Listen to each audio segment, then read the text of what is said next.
zadnjem delu imamo na videz še več kot polovico, ampak smo že vmes določena vprašanja. A se ne sliši? A ja, še to. Zdaj se upravičujem, zdaj je v redu, ne? Določena vprašanja smo že med odgovarjanjem v prvem delu že razčistili, pa nekaj imamo takih bolj kratkih, tako da bomo brez problema v roku za vse tiste, ki imate aranžmaje za naprej. Pa gremo kar z delom naprej. Spravi, z področja znanstvene periodike. Še to, vprašanja na PowerPointu so v takšni obliki, kot jih je tisti, ki ga to odgovor zanima, zastavil. Spravi, ali formulacija za avtorske pravice za avtorsko delo poslana za objavo v akti Geografiki Sloveniki, geografskem zborniku, ki je v tej obliki vse moralne avtorske pravice pripadajo avtorju, materialne avtorske pravice reproduciranja in distribuiranja v Republiki Sloveniji in drugih državah pa avtor brezplačno, enkrat za vselej, za vse primere, za neomejene naklade in za vse medije neizključno prenese na izdajateljico, spravi založnika. Dejansko zajame neomejeno razpolaganje z objavljenimi članki, tako časovno kot glede načina distribuiranja. Ali bi lahko bil kakšen zaplet pri objavi na drugem ali novem mediju? Skratka, gre za primer, ko prvo se je treba vprašati, kje ta formulacija je zapisana. Ali je to v obstoječi avtorsko-pravni pogodbi, ali je to samo v zborniku napisano. Tudi take primere imamo, ko so bile formulacije z objavo v tem zborniku se šteje, da izdajatelju prepuščate vse pravice za vse primere. V primeru, da je pogodba napisana v pisni obliki, potem je potrebno interpretirati to določbo v skladu z nekimi kogentnimi določbami, obveznimi določbami v zakonu o avtorskim pravnim pravicami, ki jih bom kasneje razložila. Za primer, ko pa to sploh ni zapisano v pisni pogodbi, ampak je zapisano samo v tem zborniku, dejansko recimo na Fakulteti za družbene vede so imeli tak zbornik, ker sem že dobila konkretno vprašanje, je pa to treba tretirati, da v bistvu gre v tem primeru za nezapisno obliko pogodbe, se pravi ne pisno, ampak pogodbo sklenjeno s konkludentnimi dejanji, se pravi na en način ustno pogodbo. V avtorskem pravu pa velja načelo obličnosti, da morajo biti avtorske pogodbe pisne, če pa niso, pa ni sankcija, da je pogodba nična, ampak se interpretirajo v korist avtorja. Kar pomeni, da če bi se zdaj pojavil nek avtor in bi rekel, jaz sem hotel samo za določen ozek namen objavil v tiskani ediciji, nisem dovolil tudi na splet, bi morali pri interpretaciji pogodbe slediti željam avtorja v večji meri kot željam uporabnika. Se pravi, poleg tega bi pa morali upoštevati še določena pravila, ki jih poznamo v ZASP-u, in sicer eno pravilo je, Andrej, če daš naprej, to je to, o pogodbenem namenu prenosa. V tem primeru gre za dejansko zelo široko klauzulo za vse namene. Če pogodba če bi bila ustna in bi se to interpretiralo v korist avtorja, bi se lahko namen prenosa pravic interpretiral zelo ozko, samo za namen izdaje zbornika. Če bi potem imetnik teh pravic hotel to objaviti še v neki elektronski publikaciji, bi bilo lahko, bi štelo, da ni bil namen takratnega prenosa tudi to. Ali pa če bi hotel v neki združeni izdaji, v neki knjigi posamezne članke objaviti. Se pravi, vse bi se morali interpretirati ozko. Najbolj pomembno pa je, da je treba paziti sledeče, kar sem nakazala že pri odgovarjanju na tisto prvo vprašanje v primeru novomeške knjižnice. Vse je novomeška knjižnica.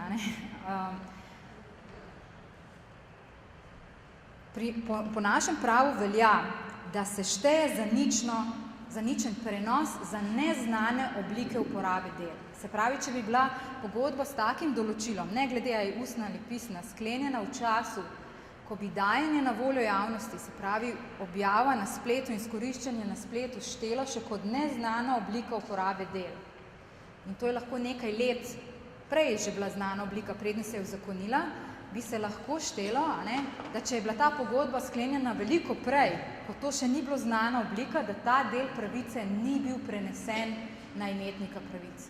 To je ena taka velika posebnost našega avtorskega prava, kjer mi zelo, zelo ščitimo avtorja. Zelo ga ščitimo.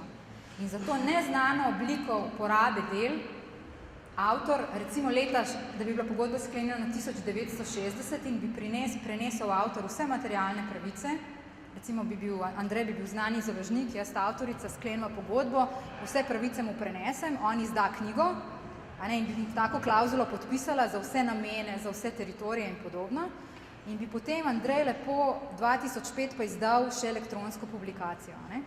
In bi jaz rekla, čak malo, to se pa mi nismo dogovorili, in bi on prinesel pogodbo, se piše vse materialne pravice za vse primere. In bi jaz rekla, ja, ampak 1960 to še ni bila znana oblika del, moraš ti nazaj prideti po dovoljenje. In to je velika nočna mora za vse tiste, ki delate repozitorije, ki imate v bistvu neke, ampak to vse, kar govorim, je možna interpretacija. Jaz si želim, da bi nekdo izmed vas, ki dela repozitorij, za nek star digitalni časopis, kjer ga imate, recimo, da bi bil Ljubljanski zvon, kjer bi notri objavili eno številko, kjer bi bila noter tudi Župančičeva pesem, kjer bojo avtorske pravice trajale vse do leta 2014, in bi kljub temu, da bi takrat pesnik dal vse pravice Ljubljanskemu zvonu, hipotetičen primer je, se potem pojavil dedič in bi rekel, ampak dajne pravice na voljo javnosti pa ni noter in bi morala sodišče o tem razsojati. In bi se potem zagovorniki, da v tem primeru se mora interpretirati, kot da je preneseno, bi se spopadli proti določbi ZASP-a, ki pravi, da neznane oblike dela niso prenesene. Ampak pri nas, kot rečeno, skoraj nobena stvar ne konča na sodišču. Tako da, če se vam včasih kaj zgodi, da vas bo kdo tožil, razumite to, da je sicer za vas to zelo smotana stvar, ampak da koristite pravni doktrini v Sloveniji. Jaz vas pa pro bono zastopam takrat v tem primeru. Prosim. Lahko se nam še Matija Zornik, zrce za zub. Matija, ste mi prejšnjem slajdu glede aktivografije v Sloveniji. Tam zraven še manjka to, da bomo mi v pravilih revije. To je zapisano v pravilih revije. Zapišeno še to, da vsak, ki članek odda, mora nam podpisati izjavo, v kateri se strinja, da je prvič seznanjen s temi pravili in da se z njimi strinja.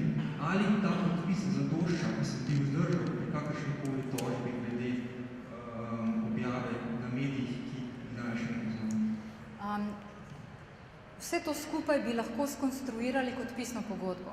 Se pravi, izjava, da je videl pravila in da jih sprejema, je v bistvu to lahko sprejem pogodbenih določil, v bistvu ta pravilnik bi bila pa kot splošni pogoji poslovanja. Zelo ste vsi vi naklonjeni podpisovanju izjav, pa v bistvu papir se napiše, pa je enostranska izjava. Fino bi bilo, da bi bilo to pogodba, pa ne bi bilo nobene dileme. On vam je v bistvu dal dovoljenje za uporabo v vsem tem obsegu. Seveda mora pa jasno biti izkazan, da on je videl ta pravila, da so objavljena na takem mestu, da jih on lahko prebere. Ja, pravila so vsakič objavljena v vsaki reviji, ko je vsak projekt in postavljeno na spletu. Lahko bi se štelo, da je to dovoljšna pisna pogodba. Prosim, moj odgovor ne štejete, da je to. Za popolnoma jasen in odgovor brez dvoma bi jaz morala videti vse okoliščine tega primera. To meni gre malo na živce, da vam jaz zdaj zelo konkretno vprašanje takole odgovarjam. Ker lahko je pa tam še nekaj, kar vi sploh ne znate identificirati kot problematično, jaz pa lahko. Ampak ob predpostavki, da bi se to lahko skonstruiralo kot pisna pogodba, ki bi bila zavezujoča za obe stranki, potem je še zmeraj pa potrebno pogledati, kdaj je bila sklenjena, da bi lahko videlo, ali lahko pravila o določenih ničnih določilih se interpretirajo tako, kot da vsa pravila, kot da vsi prenosi pravic niso bili prenešeni. Se pravi, ali je bila sklenjena pogodba 1998, 99, tam okrog, kaj je dajanje na voljo javnosti se pojavilo, oziroma že prej. da bi popolnoma mi lahko odgovorili, da vam je prenesel pravice tudi na splet. Če je bila pogodba sklenjena 1960, je velika verjetnost, da vam ni podelil pravice dajanja na voljo javnosti, ker takrat še ni obstajalo.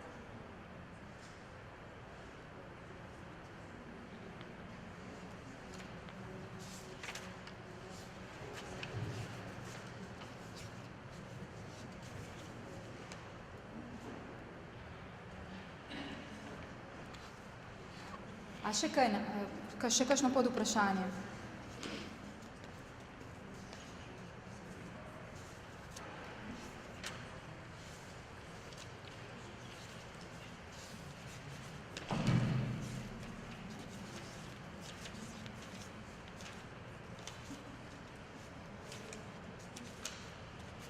Nekaj sem se označila.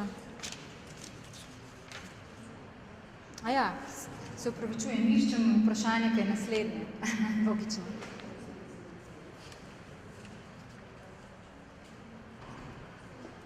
A ne, tole vprašanje, ki je podobno, malce podobno, a ne? Ampak v tem primeru pa gre, ali lahko objavimo stare številke geografskega zbornika, čeprav za starejše številke avtorji niso podpisali izjave o prenosu materialnih avtorskih pravic na izdajatelje. Če stare številke objavimo, ali je dovolj, da jih umaknemo le v primeru, če se bi kateri od avtorjev pritožil. To ste najbrž vi tudi zastavili to vprašanje, a ne? V avtorskem pravu je potrebno dobiti dovoljenje. Razen v tistih primerih zakonitih licenc in proste uporabe, ko to ni potrebno. V konkretnem primeru je potrebno pridobiti dovoljenje, da ste popolnoma varni, da je vaše ravnanje v redu. Ker pri nas ne obstaja noben sistem razčiščevanja preko kolektivnih organizacij, po kakšnem obveznem kolektivnem upravljanju, po kakšnem razširjenem kolektivnem upravljanju, ne bomo šli v globine tega danes, bi vi morali ustrezno dovoljenje pridobiti od imetnika pravic. Ali je to avtor, ali pa tisti, na katerega je pravice prenesel. Kako pa dejansko institucije podobne vašim postopajo? Nekatere si najamejo pravnike, da to razčiščujejo in dejansko dobivajo dovoljenja in objavijo samo tisto, za kar so razčistile pravice. Druge pa dajo vse na splet, pa čakajo, da se kaj zgodi in takrat umaknejo oziroma gasijo požar. Oba principa imajo prednosti in slabosti. Ne? Po prvem principu se objavljajo zadeve brez pravne nevarnosti tožb, ampak je repozitorij zelo majhen, oziroma zelo počasi nastaja, zelo drag je.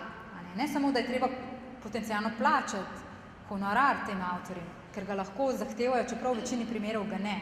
Najdražje je do teh ljudi priti in sploh razčistiti pravice. A imate vi 3 pravnike v vaši instituciji, ki bi se s tem ukvarjali? Še vnuku ga nimajo, ne? Pa bi pričakoval kdo, da ga imajo. Ne? Zdaj, drugi skrajni primer je pa, da se da vse na splet, pa se čaka. Ne? In potem, ko se nekaj zgodi, kot se je v primeru novomeške knjižnice, se pač to čim prej reagira, odstrani in se začne pogajati. Ne? Ampak v vsakem primeru je pa treba imeti za vsa primere kot skrbni gospodar princip.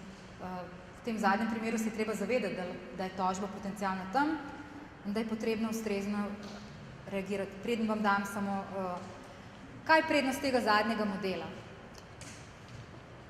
Bistveno več del je v repozitoriju, ne? In čeprav je v tem oziru nezakonito. Ne? Obstaja pa, če analizirate po Evropi, obstajajo takšni in drugačni modeli. Ne?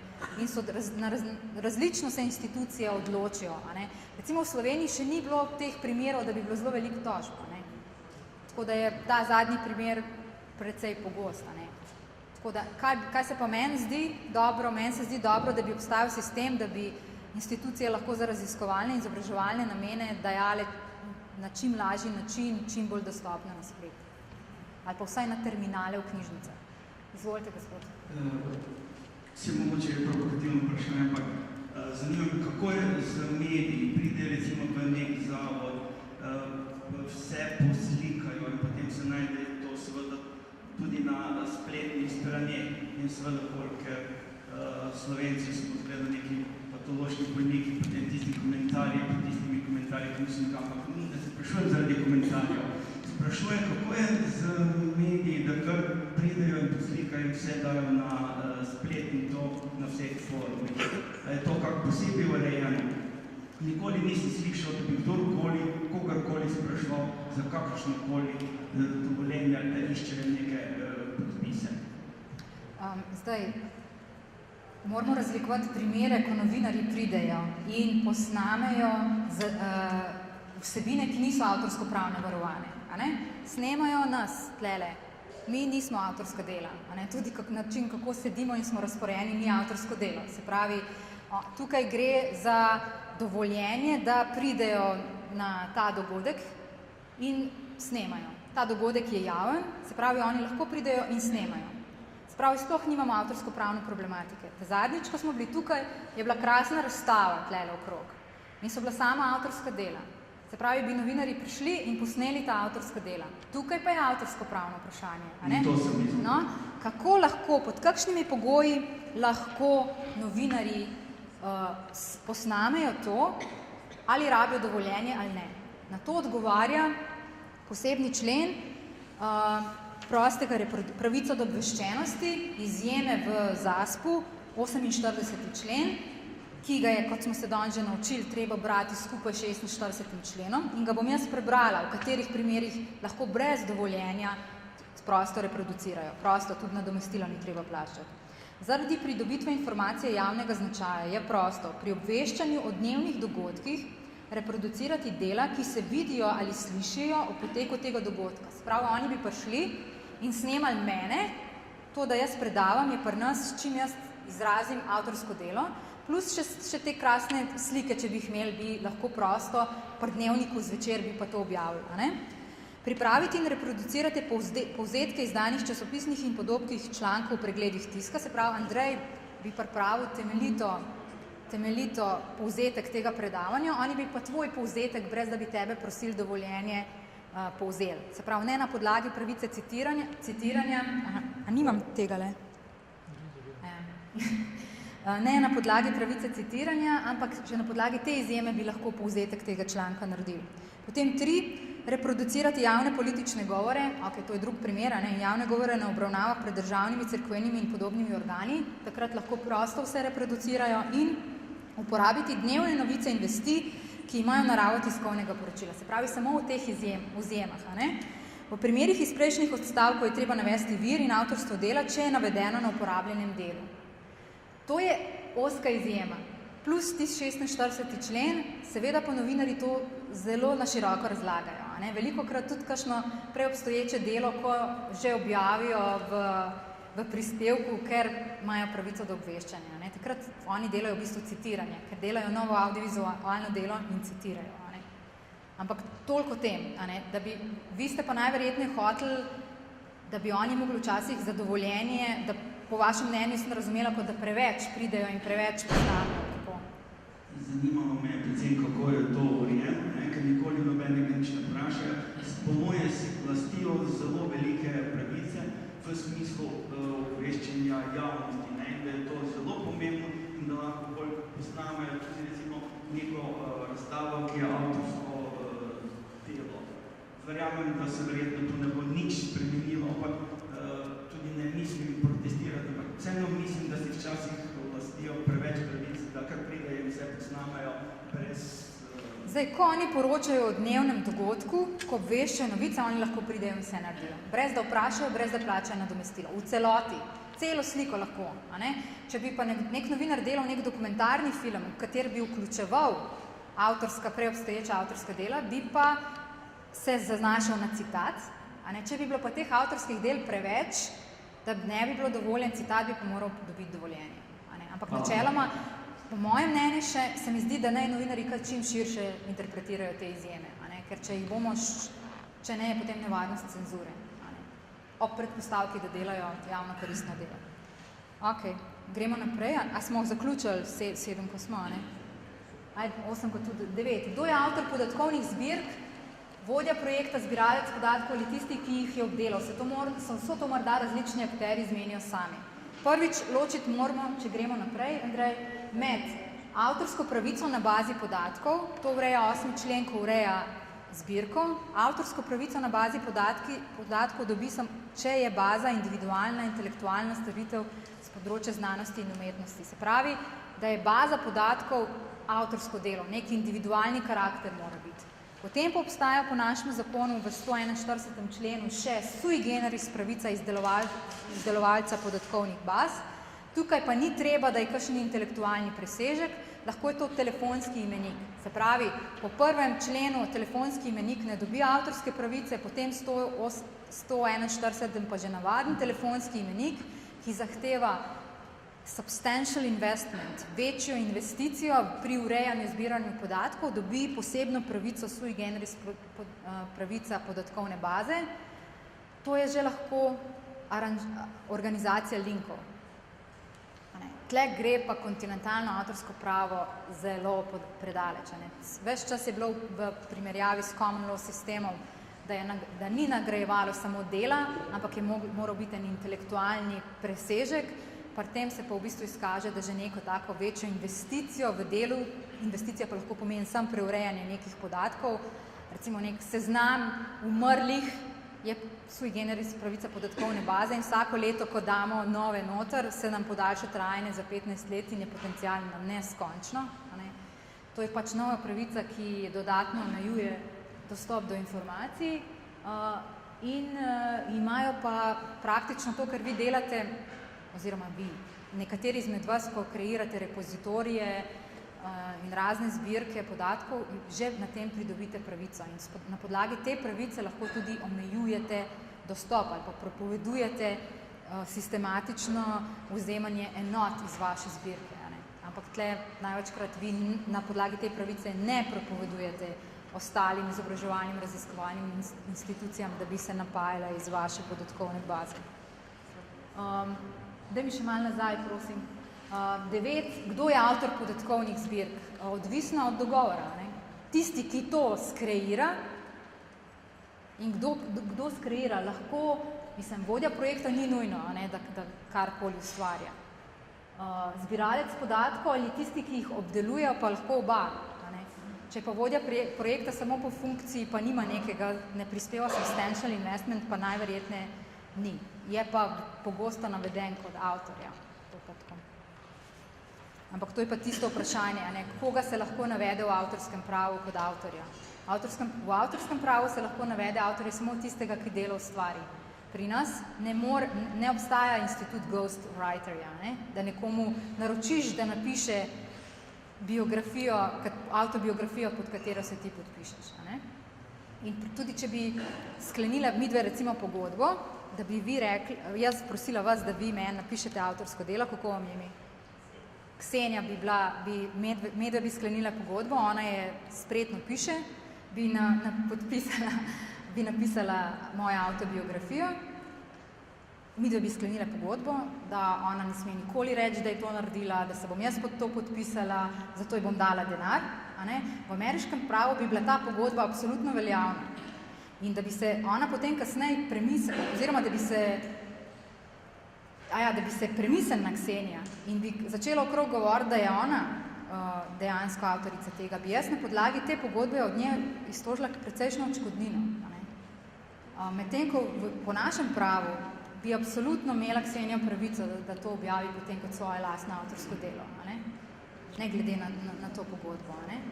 Ker je po pravu našem lahko avtor samo tisti, ki dejansko delo napiše. Kaj to pomeni na področju ghostwriterjev pri diplomskih delih in podobno, pustimo stati pri nas. Nekdo, ki napiše diplomsko delo za drugega, je po kazenskem zakoniku kaznivo dejanje to. Samo tako medklic. Po mojem smo edina država v Evropi, ki imamo to v kazenskem zakoniku. Če nekomu napišeš diplomsko nalogo, je to kaznivo dejanje. Mogoče zato nimamo tega pojava v Sloveniji.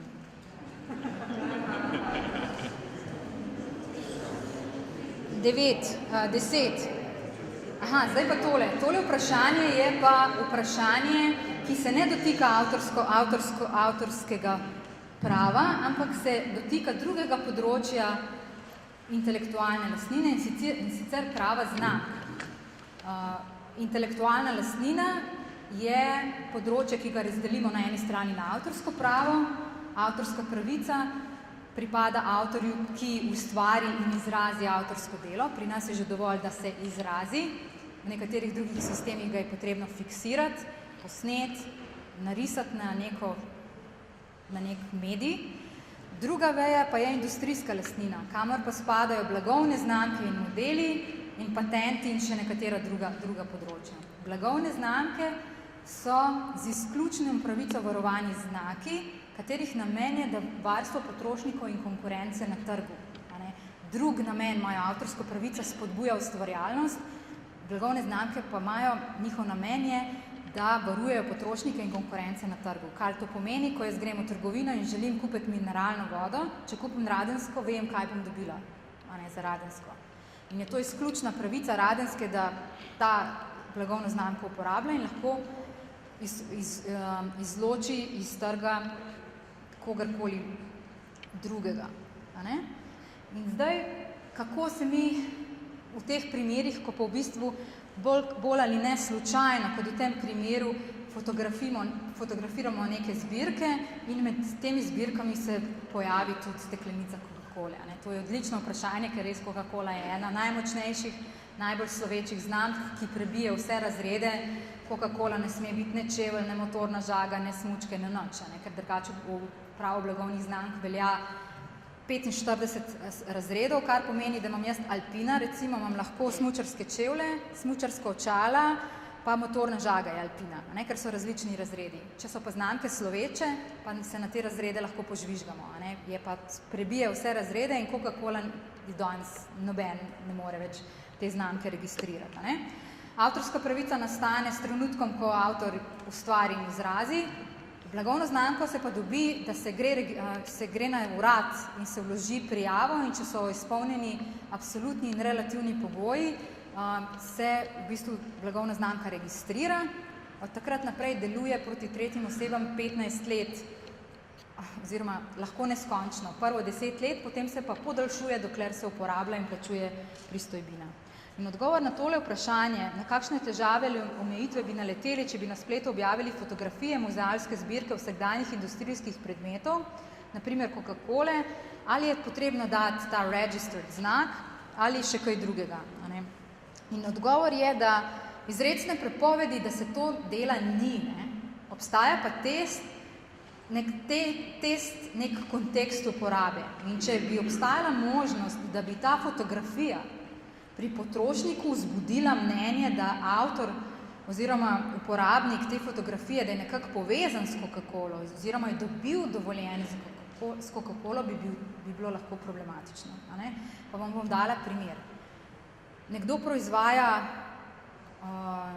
obeske za ključe, take plastične obeske za ključe in bi na svoji spletni strani oglaševal te obeske za ključe. In bi kot primerke dal Coca-Colo, Apple, Petrol, recimo, in ko bi uporabnik šel na tisto spletno stran, bi lahko mislil, da mu je Coca-Cola zaupala izdelati obeske, kot da ima dovoljenje oziroma da je s tem povezan. V tem primeru taka uporaba nedvomno ni dovoljena. V primeru, da bi pa mi prikazovali, kaj vse muzej hrani, pa bi recimo bila fotografija iz neke, recimo muzej največjih nesreč, in bi bila tam fotografija največjih nesreč in bi bila pri razbitini recimo tudi steklenica Coca-Cole. In bi bilo očitno dokumentarna slika, bi bilo najverjetneje neproblematično. Lahko pa bi Coca-Cola rekla, da se negativno jo povezuje s to nesrečo in bi na podlagi izključne pravice blagovne znamke zahtevali tudi to vprašanje, kako bi potem v tem primeru potem sodišče razsodilo. Tako da načeloma, zdaj pa ta znak registered ali ne, to je pa ameriške znamke, ki so registrirane, imajo znak TM, to je znakec trademark. R je pa znakec, ki ga dobi avtorsko delo, ne blagovna znamka, ki je registrirana v registru avtorskih del v Ameriki, ki ima danes samo še učinke, da se dokazovalne učinke in še nekatere drugačne učinke v primerih na sodiščih, recimo, da ne moreš tožiti nekoga, če nimaš registrirano v njihovem registru. V starih časih, pred letom 1976, pa v Ameriki veljal sistem, da kdor ni avtorskega dela registriral ni dobil avtorske pravice. Kar pomeni, delo bi ustvaril, vsem bi ga dal na voljo in če ne bi šel na urad in tam registriral, v Ameriki ne bi dobil avtorske pravice. Ko je Amerika postala članica Bernske unije, kjer pa obstaja ničelna formalnost za pridobitev avtorstva, pa je morala Amerika sprejeti, da avtor pridobi avtorsko pravico s trenutkom, ko jo ustvari. To naj bi zelo varovalo avtorja, ne? Ker v prejšnjem primeru bi jaz recimo čudovito pesem bom zdajle zapela, pa vam je ne bom, ne želite si tega slišati, kako jo spojem, recimo, ne? In bi Ksenija, a sem se prav zapomnila, posnela in letela na urad in registrirala to pesem kot njeno. In bi ta pesem postala velika uspešnica in ona bi imela na tem avtorsko pravico, sploh če jaz ne bi dokazovala, da sem bila jaz prva avtorica, ne? In v ameriškem sistemu bi dejansko ona registrirala prva in bi imela na tem avtorsko pravico, razen če bi se spopadle na sodišču, ne? V tem kontinentalnem sistemu je pa nedvomno s trenutkom, ko jaz ustvarim in izrazim, je avtorska pravica že na meni, samo za namene dokazovanja bi jaz šla v register potrditi, da sem dejansko avtor na tej avtorski pravici. Ne. To danes delamo, avtorska agencija vodi ta register, ali pa recimo velikokrat meni pridejo z drugem področju, recimo velikokrat kakšni startupi ali pa mlada tehnološka podjetja, ki imajo potencialno, ki je varovano za avtorsko pravico in vemo, da bo problem, si potem to pošljemo z štempljanim žigom, da beležimo, od katerega dne je to delo že nastalo, ker anticipiramo, da bo kdo drug recimo kar uveljavljal, da je on avtor ali pa kaj podobnega. Ampak načeloma pa ta R danes ne pomeni nič. Ne pomeni, da s tem nastane avtorska pravica. V ameriškem prostoru še zmeraj pomeni, da je to registrirano, če je res, ne, pri njihovem Copyright Office za neke namene, dokazovanje neke višje odškodnine lahko tudi na ta način iztožiš in podobno. Skratka, v tem primeru, če bi odgovor pri flaši za Coca-Colo, če bi obstajala možnost, da bi uporabnik domneval, da je ta spletna stran uporabnika povezana ali pa ima dovoljenje za to objavo Coca-Cole, potem je problematično. Če ne, pa ne. Skratka, v končni fazi bi dal odgovor sodišče. Če vi delate za neke raziskovalne, izobraževalne namene, je najverjetneje to dovoljeno. Ste vi revčki tamle pod soncem, ne? A odpremo vrata, mogoče da malo predpiha ali pa kaj? Gospa, kar puste vrata odprta. Ok, zdaj imamo pa tole javno domeno. Kaj pomeni, da je neko avtorsko delo v javni domeni? Kakšne so naše možnosti pri uporabi takega dela, na primer ponovne objave na spletu v lastni zbirki? To, da je delo naprej v javni domeni, v ožjem pomenu besede pomeni, da je avtorsko varstvo na tem delu poteklo, oziroma da gre za dela, ki sploh nikoli niso bila varovana za avtorsko pravico. Poznamo pa še drugi del javne domene, na katere bi pa jaz posebej opozorila, ker po nekaterih interpretacijah je tudi ta drugi del zelo pomemben, in sicer gre za javno delo v primerih, ko avtorji oziroma imetnik pravic se odpovedo avtorskim pravicam in delo dajo v javno domeno z različnimi prostimi licencami, recimo Creative Commons licenco, Public Domain. Pozor je, v slovenskem pravnem redu velja, da se ni mogoče odpovedati moralnim avtorskim pravicam, kar pomeni, da se v celoti pri nas avtorski pravici, ki je sestavljena iz materialnih pa moralnih upravičenj, ne moremo odpovedati. Se pravi, po našem ZASP-u uporaba Creative Commons licence Public Domain ni mogoče. Ni še dalo odgovora sodišča, če uporabljamo ameriško Creative Commons Public Domain licenco, ne? Nekateri v to drugo ožjo javno domeno uvrščajo tudi posebne pravice uporabnikov, to so pa te izjeme in omejitve proste uporabe, ki smo jih prej naštevali pri drugem vprašanju, se pravi, nekatere izjeme in omejitve, ki jih uporabnik najde v ZASP-u, na podlagi katerega lahko prosto uporablja avtorska dela, da so tudi to šteje v javno domeno. Zdaj sem to pač strukturirano naštela, kaj to je, zdaj vam bom pa pokazala, kako zapleten je odgovor na tole prvo vprašanje dela, na katerih je avtorsko varstvo že poteklo. Avtorsko varstvo traja 70 let po avtorjevi smrti. Ne? Če vi pogledate knjigo, te letnice ni objavljene na knjigi, ne? Kdaj je avtor umrl. Piše samo, kdo avtor je. In če vi dobite knjigo, kjer se vam dozdeva, da je avtor že dalj časa upokojen, lahko preverite, koliko časa je že od njegove smrti. Dobiti te podatke morate imeti najmanj 2 osebna podatka. Mi smo delali za Narodno univerzitetno knjižnico tak pilotski projekt, da smo razčiščevali pravice za 3 glasbene avtorje in smo projekt razčiščevanja pravice prerasel v projekt demonstracije, koliko je to težko. Koliko je to zapleteno, ker mi smo imeli samo ime in priimek avtorja, mogli bi imeti pa še en osebni podatek, da bi na upravni enoti lahko pridobili podatek, kdaj je avtor umrl. Potem pa niti to ni enostavno vprašanje, ali je samo to dovolj, da je poteklo 70 let od avtorjevi smrti. In vam bom jaz, koliko je to zapleteno odgovoriti, ali je že javna domena ali ne, pokazala, Andrej mi bo pomagal. Moj inštitut je bil vključen v projekt Public Domain Calculator. Zdaj ne bom tega mogla. Glejte.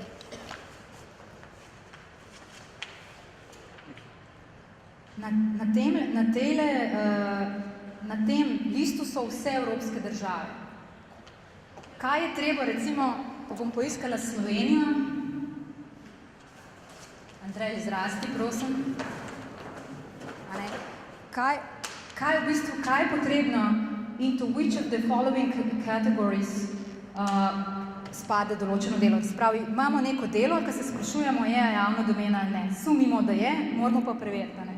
In v bistvu imamo broadcast, phonogram, first fixation of movie, library artistic work,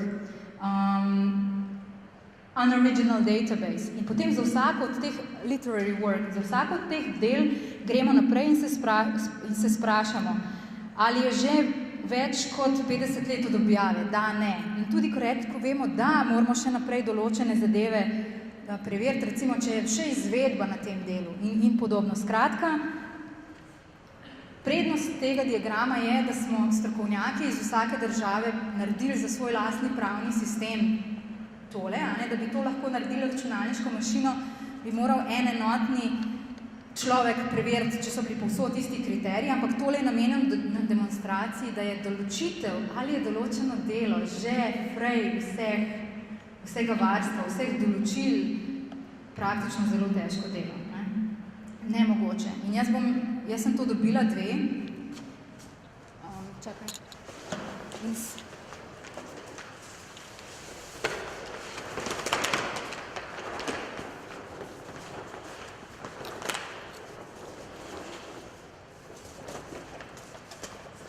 Pravi, hvala Andrej, tole bom dala eno Mojci, ki skrbi za te zadeve, pa hvala Mojca, ki me povabiš na taka predavanja. Kakšen protokol smo izvedli, čisto slučajno. Če se kdo hoče konzultirati, kako je to lahko pri Mojci in lahko se tudi digitalizira, če boste dali na spletno stran. Skratka, ta ceremonial tukaj, ne da ste vi dobili natančne informacije, ampak če bi vi hoteli za Slovenijo ali pa za celo Evropo ugotoviti, ali je neko delo res že v javni domeni, bi morali pozitivno odgovoriti na vsa ta podvprašanja in preigrati te scenarije. Različno je pa, če je broadcast, če je literarno delo, če je audiovizualno delo in podobno. Ampak to simple pravilo, 70 let po avtorjevi smrti, je to v praksi nemogoče težko. Potem pa naletite še na ogromno skupino tako imenovanih osirotelih del, ki pa nekako veste, da avtorsko da varstvo še traja, to so zlasti fotografije, problematične, se vam pa ne sanja, kdo je imetnik pravic. In imate primer, in tle bom pa tudi v tej skupini, tako kot na vseh ostalih primerih, dala ta Slovenci v prvi svetovni vojni, odlična razstava, vsi se strinjamo, da je super, da je digitalizirana na spletu in se s tem približa uporabnikom, to so zlasti generacije, ki pač digitalne tehnologije uporabljajo malo drugače kot mi, pa rajš grejo na digitalno razstavo kot na normalno razstavo. Ta super razstava je v bistvu v veliki meri nezakonita, ker so za avtorske pravice na številnih fotografijah še trajajo in se niso pridobila dovoljenja od avtorjev teh fotografij, oziroma je praktično nemogoče dovoljenje dobiti. In tle se bo pokaže ta absurdnost tega sistema trenutno. In zato naj ostane kar gor. Kaj smo še hoteli pomeniti? Skratka, javna domena, tisto, kar ni varovano za avtorsko pravico, plus, kar je avtorsko pravo že poteklo, nedvomno štev to javno domeno, pa zraven treba priključiti še ta dela, ki prostovoljno padejo v javno domeno, pa še izjeme in omejitve. Izvolite. Vladimir Sučič iz Slovenskega filmskega arhiva. Zdaj, ko ste govorili o sirotilih delih, je zdaj prišlo direktiva Evropske unije o tem, kako naj se dela z temi vsebinami. Mi imamo tudi filme, ne samo fotografije, mi imamo tudi nekatere filme, dosti filmov imamo, katere ne vemo avtorje. In tam so točno določeni te direktivi, kaj se mora delati za vsebinami deli, da postanejo public domain. Mi imamo to zdaj že tako imenovani diligence research, mora se izvesti in mora se vse dokumentirati, zaradi tega, če se slučajno pride spet na sodišče, ker ti spregledaš avtorja, recimo, pa misliš, da je že oproščeno vseh avtorskih pravic, če pride na sodišče, si ti oproščen, nekaj vrste oproščen tega, ker si ti izvršil svojo dokumentirano, svojo raziskovalno delo in si oproščen tega, da ti daš finančno nadomestilo za delo. Bi vas pa še nekaj vprašal. Tole za avtorske pravice, recimo, tole, kot imajo na Zahodu, kot imajo muzičnici, pa to, oni imajo licenčne pravice, oni kupujejo licenčne pravice, imajo licenčne pravice od avtorskih delih. Ne vem, zakaj, mislim, ali mi imamo to avtorske pravice, potem licenčne pravice, ali pa sirotela dela in jaz mislim, da bi bilo nas, da bi bilo, da bi sam tudi morala država zagotoviti vsebnice, da bi mi tole plačali za ta avtorska pravica, za te avtorske pravice, ki filma, pa film, pa audiovizualni gradivo. In pa še tole bi vas pri tistem prejšnjem vprašanju, tole, ko je bilo pa ko ste govorili. Za filme je, če cilj ni gospodi od copyright, od filmu, če pogledate na konc filma, če je C je zaščiteno. Če C-ja ni, to pomeni, da je public domain. Absolutno. Je, torej, ko pravite, je tole, ki ni registrirano, torej, ker nekateri so pozabili in nimajo tole posebej razberjeno, nimajo C-ja odspod in lahko se da na internet ali pa na druga brez upoštevanja Absolutno nimate prav. V avtorskem pravu velja, da delo s trenutkom, ko je ustvarjeno in izraženo po našem zakonu o avtorskih in sorodnih pravicah, velja, da pridobi na tem avtorsko pravico in traja še 70 let po avtorjevi smrti. Pri audiovizualnih delih so kdo vse po naših zasku šteje kot soavtor našteti, bom samo za film govorila, v 105. členu, potem imamo še poseben slovenski člen o avtorjih prispevkih, do katerega se pa ne bom zdaj opredeljevala. Po našem členu so soavtorji audiovizualnega dela, avtor priredbe, pisec scenarija, avtor dialogov, direktor fotografije, glavni režiser in skladatelj filmske glasbe, ki je posebej ustvarjena za uporabo v tem delu. Ko boste vi, zdaj bom odgovarjala v zvezi z due diligent searchem, se pravi skrbnemu iskanju na podlagi direktive o sirotelih delih, ki je bila sprejeta v Evropski uniji in pri nas zaenkrat še ni implementirana. Prva država, ki jo je implementirala in je zato precej informativna tudi za Slovenijo, je Združeno kraljestvo. Nivo skrbnega pregleda ni popolnoma še zacementiran ne v direktivi, ne tudi v nacionalnih zakonodajah. Zakonodaja Združenega kraljestva ni pojasnila, kaj vse mora nekdo narediti, da se šteje, da je skrben. Interesne skupine knjižnic in arhivov oziroma tistih, ki želijo digitalizirati osirotela dela in jih dati na splet, so vse pred leti, ko se je prvič začelo govoriti, kaj se želi ena interesna skupina, kaj pa druga. Na eni strani so prej navedeni, na drugi strani so pa založniki. Knjižnice so si recimo želele, da bi napovedale, da bi bilo dovolj, da bi naredila seznam del, ki jih želijo digitalizirati in dati na splet, objavile na splet in bi po 6 ali pa recimo 12 mesecih, če se nihče ne bi javil, bi lahko ta dela prosto reproducirala. Se pravi, da bi obrnila pravilo. A ne? Na koncu je bila zdaj sprejeta ta direktiva. Te interesne skupine, katere so bile najbolj za to, so zelo nezadovoljne s to direktivo. A ne? Založniki so namreč naprtili tem institucijam na pleča ta skrben pregled, ki je pa zelo zahteven. A ne?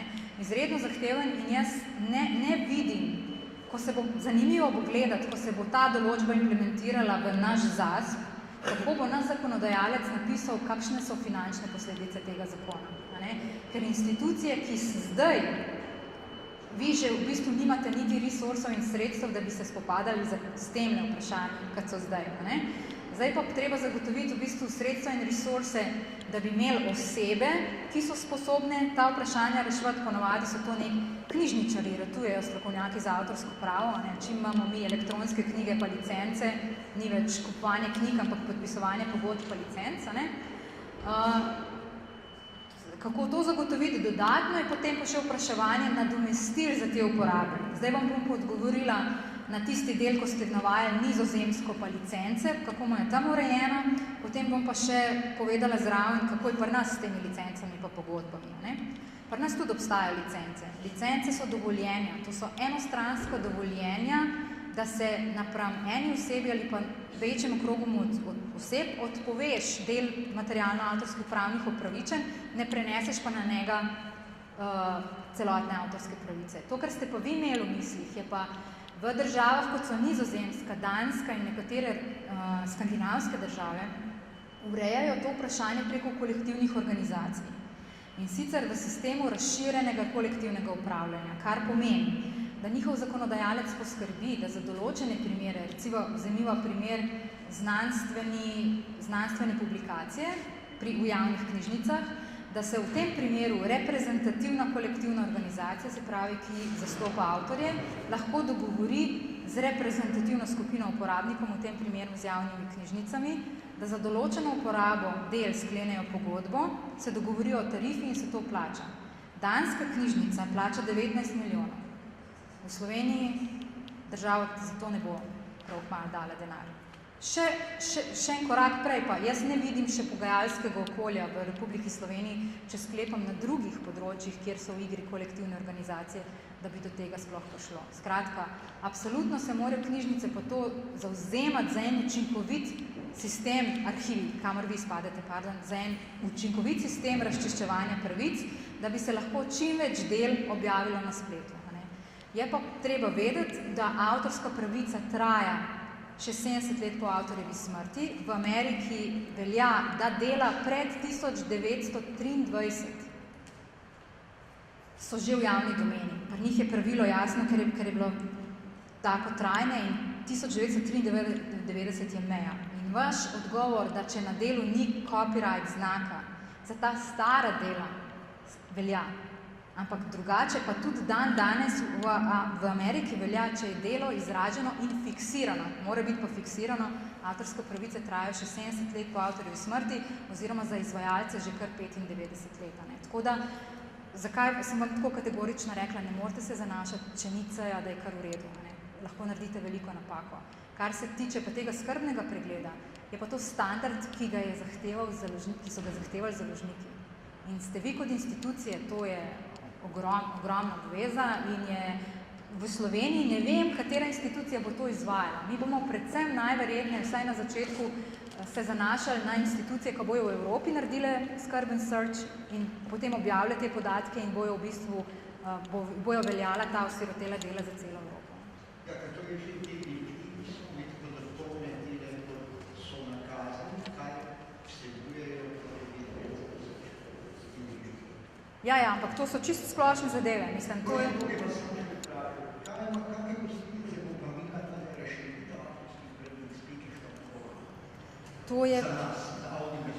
To je pa vprašanje, ki ga imamo tlele, pa vam bom kar zdajle odgovorila, ker smo ravno fokusirani. Kakšen vpliv bo imela potrditev pekinške pogodbe o varstvu audiovizualnih izvedb?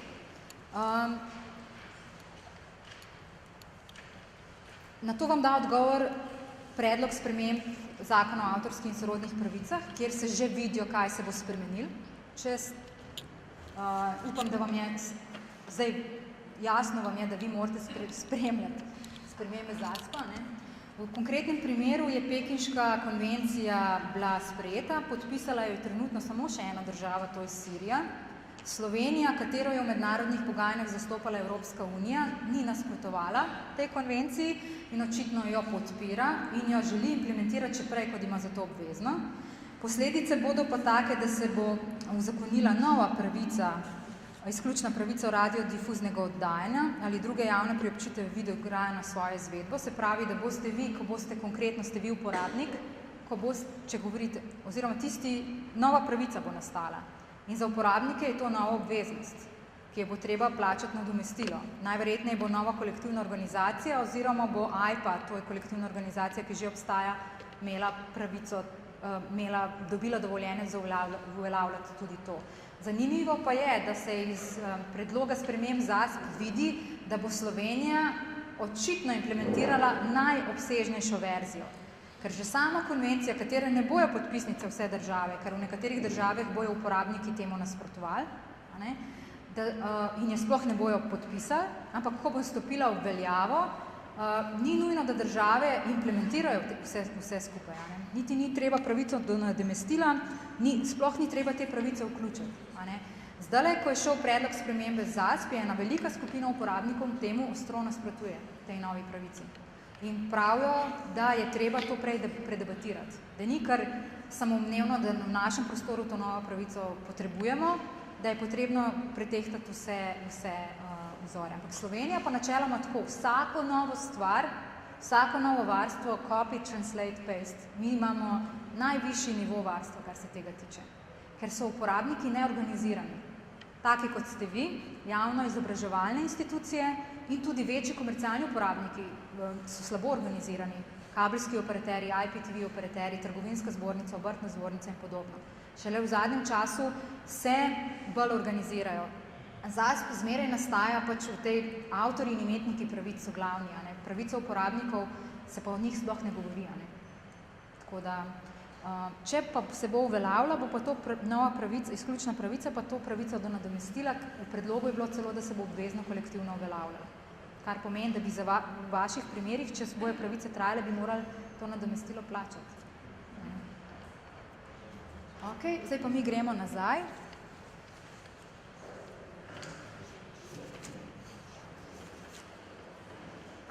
Kje pa smo? 12. Ta mi je najmanj všeč. Načeloma obstaja v 53. Kateri dve pravici pridete v poštev pri digitalizaciji? Dve. Pravica reproduciranja in pravica dajanja na voljo javnosti. Da potem dela, ki smo jih digitalizirali, tudi damo uporabnikom na voljo preko spletov.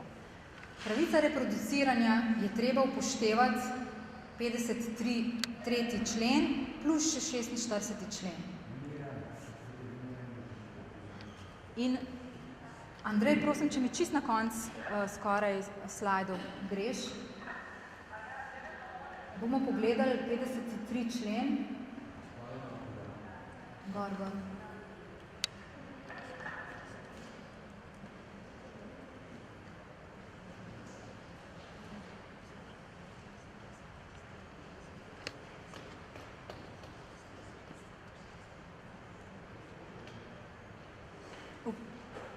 Privatno in drugo lastno reproduciranje po trenutni zakonodaji je dovoljeno brezplačno, ampak je podvrženo nadomestilu 37. člena ZASP in velja samo za reprodukcijo objavljenih del, dovoljeno v največ 3 izvodih.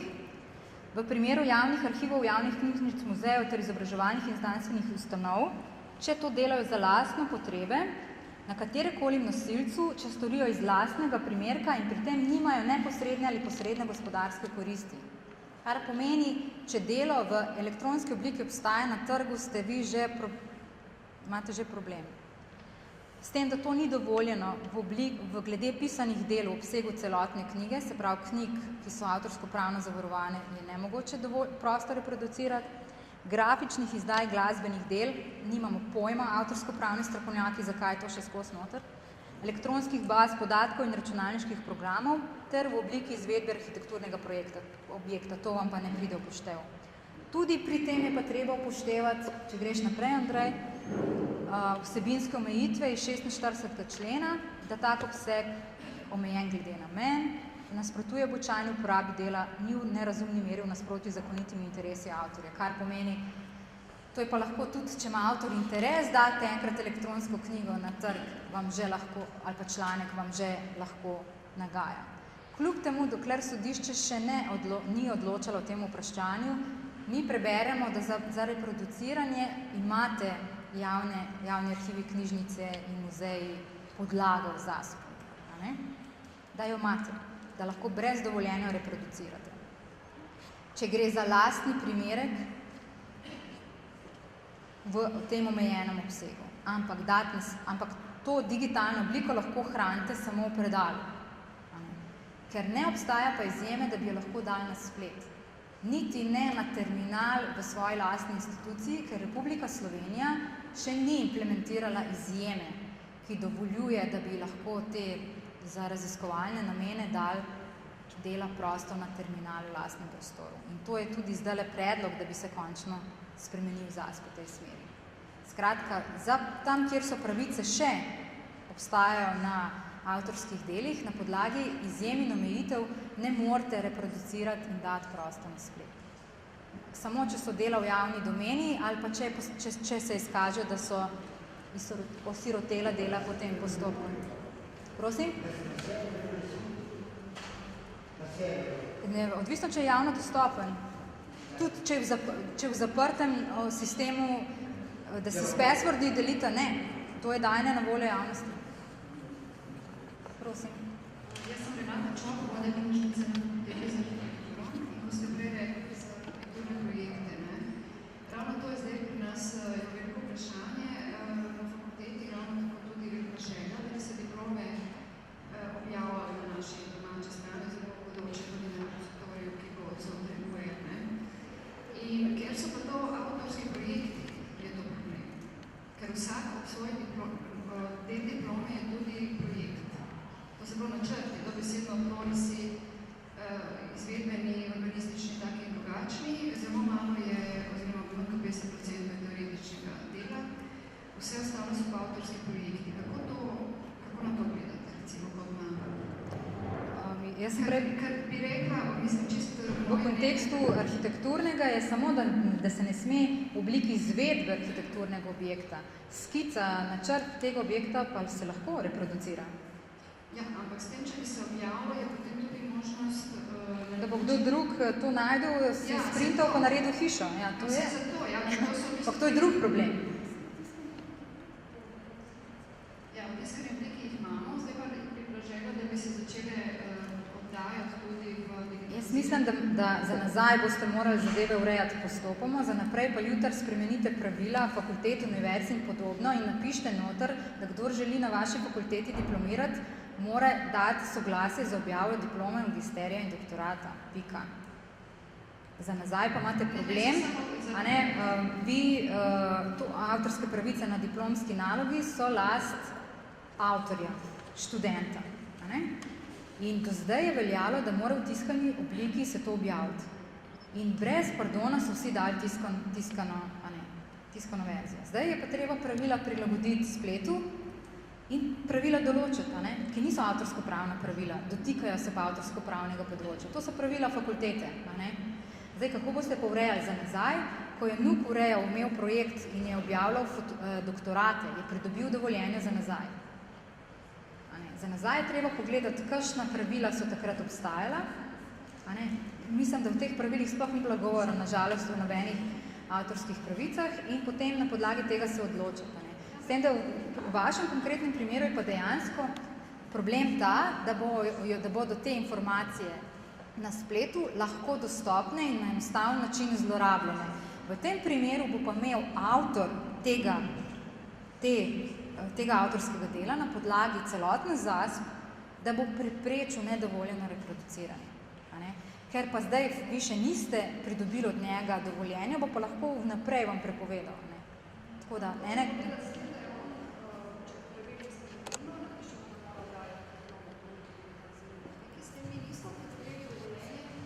Nismo še pridobili avtomatično dovoljenje, da mi to smemo objaviti na naše domače strani. Ne, se vi mu lahko dati, se to kon diplomira, to je nek proces, ne? Se vam lahko kakšen dokument podpiše takrat. Mi moramo vsega pridobiti dovoljenje, da se to objavi. Ja. Kljub temu, ja, vse prav. Ja. Ampak, če imate vi v pravilih, da če on ne da te izjave, potem ne bo mogel diplomirati. Ne? Vi s politiko fakultete določate pravila igre. Ne? Nažalost pa, mi ne vem, če je kakšna fakulteta, pri nas fakultete tako ne razmišljajo. A ne? Ne vem, jaz bom zdaj katastrofo izjavila. En Harvard se zmisle karkoli in se vi s tem strinjate, če želite diplomo. Če mi hočemo ratati malo boljši faksi pa univerze, se bomo mogli začeti tako obnašati. Ne pa deliti te diplome vsem.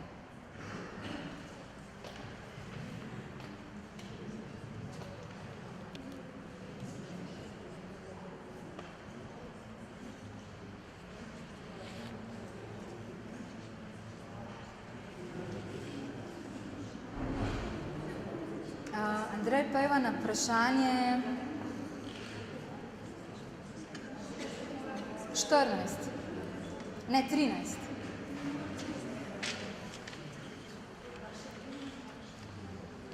Zdaj bomo šli pa malo hitreje. Kdo ima lastninsko pravico nad digitaliziranim gradivom? Z digitalizacijo se ne pridobijo avtorske pravice. Izvorni imetnik avtorskih pravic ima tudi na primerku digitaliziranega dela avtorske pravice. Tisti, ki digitalizira, ne pridobi avtorske pravice na tem. Lahko ima pa kakšno lastninsko pravico na primerku samem. Sprav, da ne da z rok knjižnici, čeprav mu knjižnica plača mastni denar. 14. Kje se lahko brez omejitev predvajajo digitalne vsebine v kulturne in izobraževalne namene? Prvi odgovor je bilo, da ne razumem dobro tega vprašanja.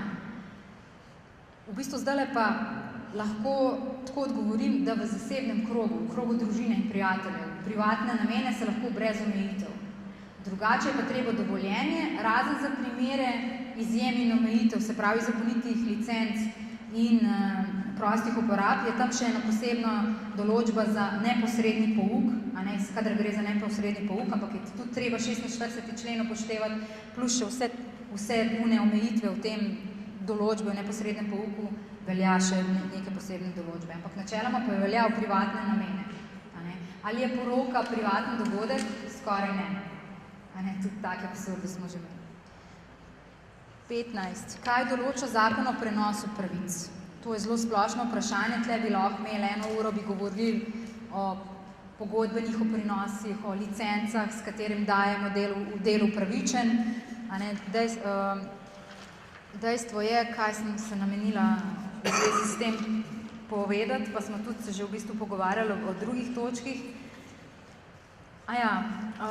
Pač to, da je prenos pravic je lahko vsebinsko, po vsebini, časovno, geografsko omejen. Vsebinsko je lahko izključen, ne izključen. Izključen pomeni, da ko jaz Kseniji midve podpišejo pogodbo, ko jo prenesem na njo pravice, izključno pomeni, da ima samo ona potem pravice, niti jaz ne več. Ena druga dovoljenje je tako imenovan, sploh ne znam slovenskega izraza, ampak v pogodbah velikokrat sole license imamo, da v bistvu njej vse damo, ona mi pa obenem dovoljuje, da tudi jaz še uporabljam. To je precej pri patentih, pa pri industrijski lastnini, tudi pri avtorski smo že imeli tak.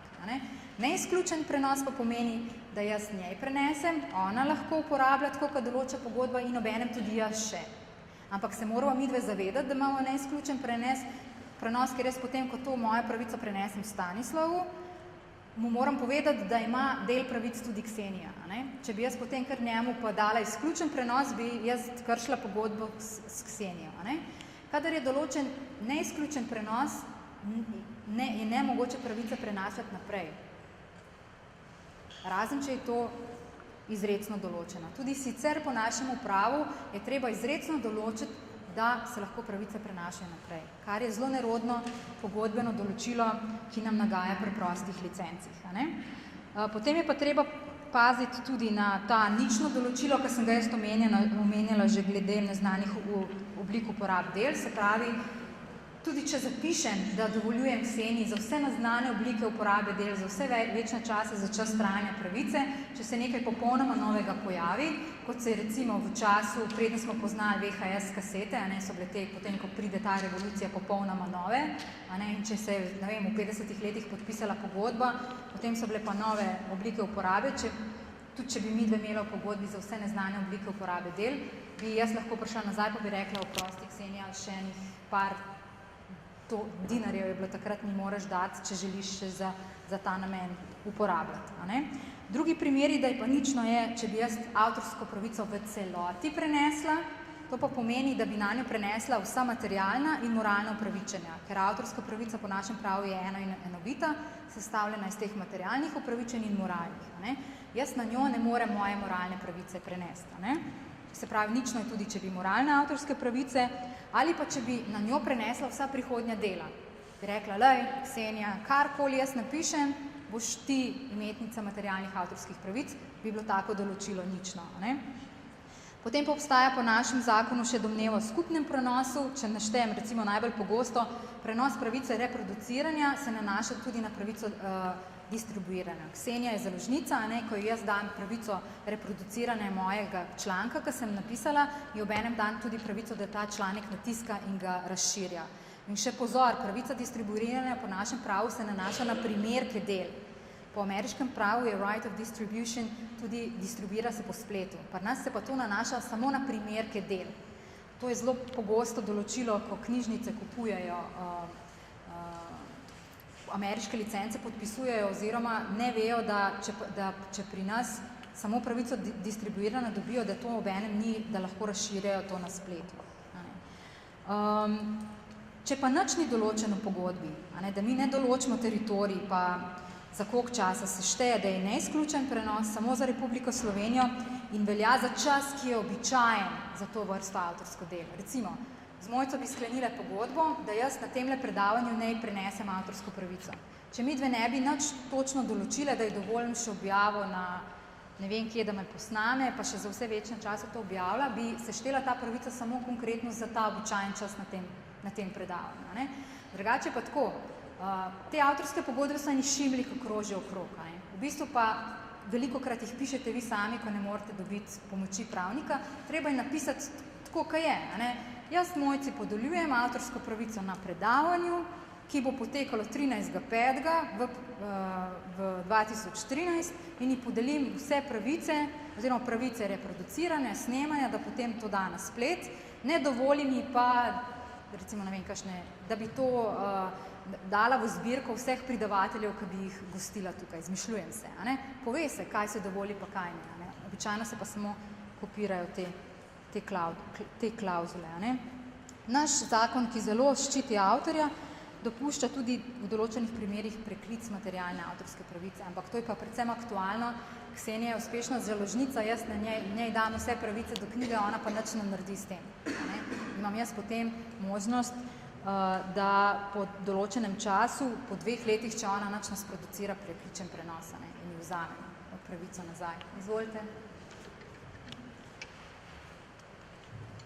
Mateja, ki ste knjižnice Ljubljana, če nadaljujem, kar ste prej omenili, da ste dovoljenje gospe Mojci za predvajanje te oddaje oziroma tega in daje oni na njihovo spletno stran na Slazu, ali smemo v knjižnicah narediti povezavo link na to oddajo? Za linkanje ni treba spraševati.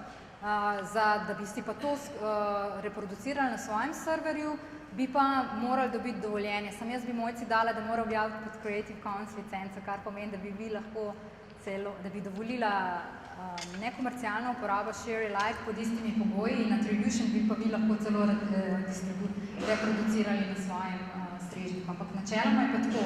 Za vas je dovolj, da linkate. Linkanje pa ni. Ja, ampak smemo pa dati v našem trenutku kot neko objavo oziroma dobesedno obdelati to delo,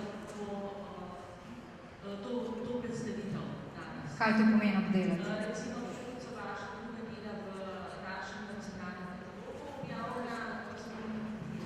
To pa zdaj vi govorite, posegate v metapodatke. Ne? Vi kaj lahko delate z vsebino kot tako, to je s posnetkom predavanja. Jaz sem dala primer. Kaj lahko delate? Poglejte pogodbo med mano pa med Mojco. Oziroma, če bo pod prosto licenco, vam bo dala prosto licenco navodila, kaj lahko s tem delate. Ne? Če sprašujete, če pa lahko to obdelate, pa jaz domnevam, da opremljate z metapodatki ali kako na kakšen način. Predelovati ga ne smete, da bi ga malo porezali, pa še malo kaj drugega dodali. Mi samo opremimo, ko se pravi bibliografsko popišemo in naredimo link na spletno stran, kjer se da to delo pogledati. V konkretnem mojem primeru jaz ne vidim problema. Samo z Mojco moramo preurediti.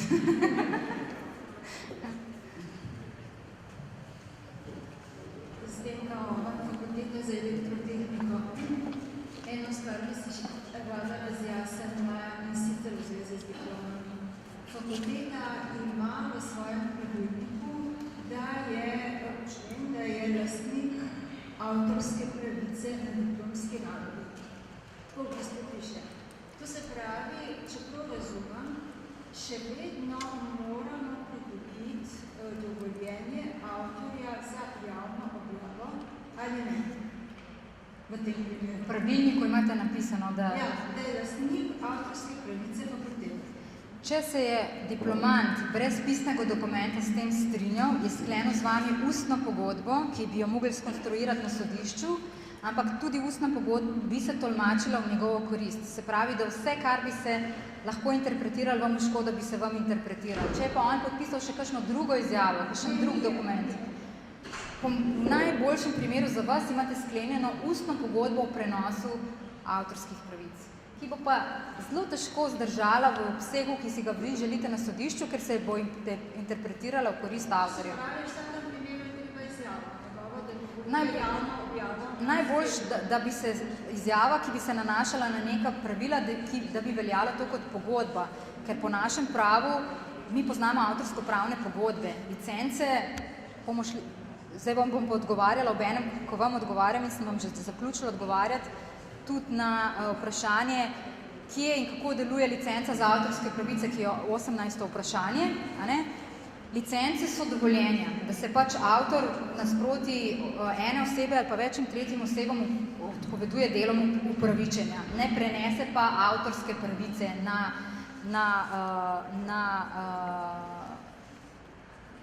prinosnika, na tistega, na katerem prinaša. Naš ZASP licence ne omenja. Omenja samo zakonito pa prisilno licenco. Zakonito, tiste dve, ki sem omenila v primeru pouka in v primeru invalidov, in prisilno licenco v primeru 101. člena, to pomeni pravna domneva, če v pogodbi zaposlitvi ni urejeno drugače, se šteje, da se za prvih 10 let avtor prenese materialne pravice na delodajalca in po 10 letih se celotna avtorska pravica vrne nazaj delodajalca, delodajalec pa lahko zahteva od avtorja, da sklene z njim pogodbo o primernem nadomestilu. In to je edina prisilna licenca. Sicer pa mi govorimo samo o avtorsko-pravnih pogodbah. In na prvi pogled je izgledalo, da enostranskih dovoljenj po našem pravu ni mogoče. Dejstvo je, da se sklepajo. Licenca kot taka je enostranski pravni akt, ko nekdo da neznanemu krogu ali pa eno osebi dovoljenje za uporabo. Velikokrat se pa v bistvu pri nas licence pojavljajo v nekih licenčnih pogodbah, najpogosteje so v računalniških programih, ko v bistvu mi govorimo v angleščini End User License Agreement, kjer pa v bistvu imetniki avtorskih pravic računalniška podjetja s to licenco ne dajo samo dovoljenja, ampak dodatno s to pogodbo zavezujejo uporabnike, še neke obveznosti, odgovornosti in podobne zadeve dajo noter. Kar pomeni, v vašem primeru, vi v bistvu želite skonstruirati pogodbo, ki je ni, oziroma je v najboljšem primeru ustna pogodba, ki se bo interpretirala v dobro avtorja. Skonstruirati boste mogli prvič vsebino pogodbe, kar pomeni, to ni dovolj. To je začetek dobre politike, ki jo pa morate še speljati. Očitno vi dajete znak, da vi želite imeti avtorske pravice na tem delu, Je pa tako dobro, da jaz ne zagovarjam, da ne bo narobe, da univerza pa fakulteta dobi vse te pravice. Prav nasprotno. Jaz bi si želela neizključen prenos, da bi imela univerza in avtor, in sicer univerza, da bi lahko delala repozitorij v nekomercialne in izobraževalne namene, avtor pa to še vedno objavil, prosto uporabljal, seveda s to omejitvo, da je neizključno prenesel na univerzo. Ne. V upanju seveda, da se univerza obnaša kot skrbni gospodar. Ne, da to naredi komercialno založbo, ampak dejansko naredi repozitorij, kjer prosto da dela z namene čim širše objave in uporabe v tem repozitoriju. Tako, jaz sem zdaj, katero vprašanje smo spustili? 15. smo, moralne pravice, ki se nanaša 16. vprašanje, smo danes že obdelali, 4 moralne pravice poznamo. 17. glede citata smo že predelali, 18. kaj je in kako deluje licence za avtorske pravice, sem zdaj zelo ekspresno povedala. Mogoče sem izpustila to, da obstajajo tudi avtorske javnopravne licence, javne avtorsko-pravne licence, najbolj znane so GNU GPL za softverske programe, ki so bile pa tudi navdih za Creative Commons licence. To licenco osvojite, prosim, če kreirate repozitorije in se odločate, pod kakšnimi pogoji jih boste dali na splet, ker te licence so naprej pripravljene pravne licence, katere omogoča brezplačno uporabo. Obenem pa, če vi ponudite dela, potem pod to licenco se pridružijo tem velikemu bazenu, ki je več milijonov del že objavljeno pod to licenco. 19. vprašanje, pekinško smo že, kakšen vpliv bo imela pekinška pogodba, ostane še 20. ko je pa v bistvu se nanaša na nadomestila za privatno reproduciranje in v bistvu nekdo sprašuje, da svojim uporabniku ne fotokopira in pošle po poštu članek, ampak ga skenira in pošle po mailu. Glede skeniranja ni problem, ker se to isto nadomestilo plačuje tudi pri skeniranju.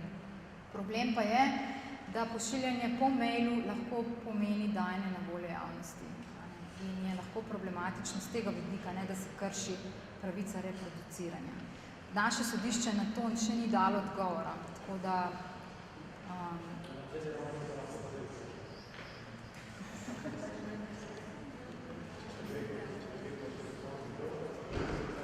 vi morate potem, vi dejansko v tem primeru se ne opirate na 53. člen, ampak vi za svojo stranko naredite reproduciranje, ki ga on lahko naredi privatno reproduciranje.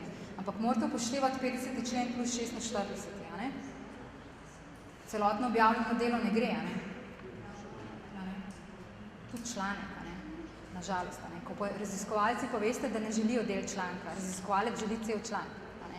Raziskovalcem se nam meša, če en del članka manjka. Ne? Kaj za Boga pa tam not piše. Ne? Tako da, ključno tle bo, da morate vi vsi pritiskati, da bo implementirana izjema, da bo vse na terminalih v vaših ustanovah vse to lahko dostopno. Vse, kar ste digitalizirali, bo na terminalih lahko dostopno, če bo naš zakonodajalec implementiral izjemo, ko je v drugih zakonodajah so že implementirali. Trenutno je NUK predlagal tako rešitev.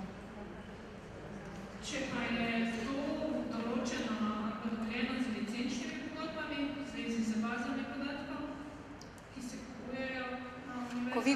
Ko vi kupite neko elektronsko bazo, kjer potem je to seveda, vi imate to pogodbo sklenjeno, kjer vam določa, kaj lahko. Zdaj pa tako, pogodbe so pogodbe, sklepajo jih knjižničarji, ki nimajo vedno ustreznega znanja, zato so v preteklosti bile te pogodbe na žalost precej izkoriščevalske do knjižnica, praviloma.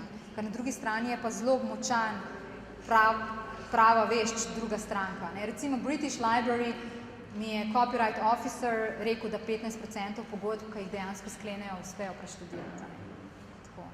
Tako da te pogodbe zdaj s časoma mogoče imajo tudi prijazne klauzule, ampak ponovadi so pa izključevale medknjižnično izposojo. Vse te zadeve so prav nasprotno prepovedovale. Vi v bistvu govorite o zelo dobri pogodbi, da vam to omogoča. Ok. Zdaj na koncu smo dirkali, ker smo že čez čas, bi jaz predlagala, da si zapišete moj e-mail naslov, ki je maja.bogataj@ip.si. Za določena vprašanja. Jaz splošne informacije dam, kadar se zahtevajo odgovori, ki so taki, specifična formulacija pravnega mnenja, to direktno povem. da jaz v prostem času pravnih mnenj pišem za moje prijatelje, ne? Ki vi ste moji kolegi, ampak upam, da ste razumeli. Drugače pa tako, že več let se ta vprašanja odpirajo in se ponavljajo. Jaz mislim, da je treba narediti korak naprej in se aktivno o tem debatirati najmanj, ko se spreminja ZASP, ne? Da vam določene zadeve ne ustrezajo, ker Evropejana sodeluje na evropskem nivoju, ne? Ampak treba ji je tudi slediti, ne? Ker vaše potrebe so nekaj drugega, kar vam nudi ZASP, če bi se ga dosledno izvajalo. Najlepša hvala za pozornost, pa ob drugi.